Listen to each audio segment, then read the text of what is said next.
Yan, bali, pagpapatuloy natin yung paggawa natin dito sa ating understairs storage, no, mga kabahay. Bali, nilistonan ko na to kanina. Gamit yung 1/2 by 2 na piston. Yan. Tapos kinatam ko na lang. Kinatam ko na lang siya. Tapos itong naka-offset natin, bali ito naka-offset na to. Bali ganito yan. Dito yung drawer. Yan, kaya siya naka-offset. Sakto siya. Di ba? Sakto siya nababangga dyan. Kasi pag hindi siya naka-offset, dito lang siya sumandal, makikita mo siya rito, yung ating, yan, yung drawer, yung hangganan niya. So, in-offset natin para nakikita mo rito, nakaganyan lang siya, nakatago. Yan, bali ganyan yan. Yan ang purpose niyan. Tapos babangga din dito. Ito hindi na natin tinanggal. Dati na to, no? I-repair na lang natin to. Kasi tinakpan ko rin dati yan, eh. Ito. Bali, 3/4 din to na plywood. Tapos, ito medyo yung nagbaklas tayo, sumama. Nabakbak yung konting palitada, tsaka yung skim coat. I-repair na lang natin yan para pumantay lahat. Yan, bali tatlo na tag 60 centimeters yung ating drawer. Yan. At saka, ayan, yung mga gamit na yan, yan yung galing dito, tsaka yung iba pa. Kaya, dyan muna sila. Kung mapapansin nyo sa mga taga-deka, iba na ito. Iba na itong hand railing niya. Dahil yung dati yung mga tubo lang na uno media, tinanggal natin yung pinalitan. Ito yung ginawa natin dito. Yan. Kaya, baka mapansin nyo, iba yung hand railing niya. Iba na talaga yan, ginawa natin. Tapos yung step niya, dahil bare ito, concrete lang yan. Tapos sinilagay natin itong mga wood slab na to. Mahogany ito. Binili natin sa Angeles. Yan. Tag 700 yata yung isa nito nung araw. Nung ginawa ko yan. Hindi pa ako nagbablog nun, kaya walang video yung mga yan. Tapos ito, doon ko rin ito binili. Kung binili yung kahoy, itong hand grab na to. Pakita ko lang sa inyo. Tapos ito nga pala, hindi ito yung original na finish ng step. Ano yan, mahogany yung bare wood. Ginaya lang, kaya ganyan yung kulay ginawa ni Kuya Mang. Ginaya niya yung sa may vinyl tiles. Balik ito. Yan, yung vinyl tiles. Ayan o. Ginaya nila para bumagay lang. Tapos ito yung ating hagdan. Yung hand railing yan. Ginawa na rin natin yan. Install na rin natin ito. Kaya, hindi na ito yung, yung na-turnover, hindi na yan yung itsura niya. Kaya, na natin yan, pinalitan na natin yan. Tapos, nakabili na rin tayo ng ating dalawang plyboard. Ayun, kabababa lang sa trike, hindi pa na ipapasok. Tapos, magkakat na tayo ng ng mga plyboard natin na gagamitin natin dun sa ating, sa ating drawer. Yan, yung gate, ginawa rin natin yan. Sa mga hindi nakapanood, mga bago pa lang, itong may video tayo niyan, yung paggawa nitong gate na to. Yan, panoorin nyo yun at saka ito. Check nyo. Nasa video natin yan. Okay, magka na tayo ng ating plyboard.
Yan, bali, ito na in-assemble natin yung tatlong drawer natin, no?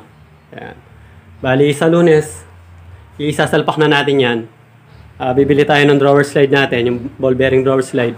Tapos, gagawin natin yung shelves niya rito sa harap. Yan. Papasok muna natin sila dito. Yan. Pasok natin to. Bali, ganyan siya.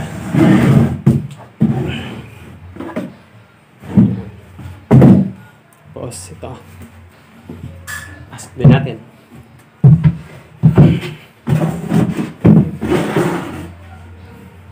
Tapos, itong malaki. Mabigat.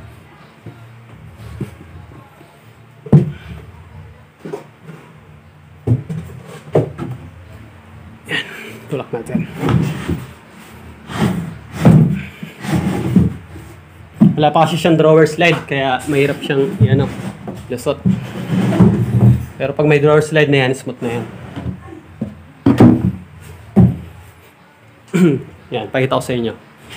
Yan, bali, yan, pumoporma na siya, di ba? Ito, abante natin. Yan, bali, ganyan siya. Meron siyang allowance dito na 15 centimeters. Yun yung shelves natin dito. Meron tayong dalawang shelves dito. Tapos dito isa na lang, tapos dito sa ibaba lang. Kaya kung mapapansin nyo, may space siya sa kabila, no? Yun yung para sa ating drawer slide. So, pag maglalagay kayo ng drawer slide, katulad nung sinabi ko doon sa video natin na tutorial, doon sa actual size nito, from wall to wall, mag-minus kayo ng 1 inches dahil 1/2 yung isang piraso ng ball bearing drawer slide. So, 1/2 plus 1/2 equals 1 inches. Yung iba, nagma-minus sila ng 1 and 1/16 or 1 and 1/8 na sa inyo. Pero kasi sinasakto ko lang, yun nga lang dapat accurate kayo. Pwede rin kayong gumawa ng 1 and 1/8 para sigurado kayo. Ngayon kung maluwang siya, pwede naman yung i-adjust eh. Yan.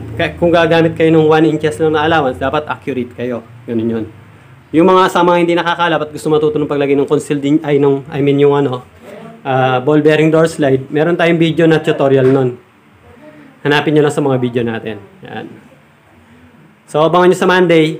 Baka matatapos na natin to. Bibili tayo ng drawer slide.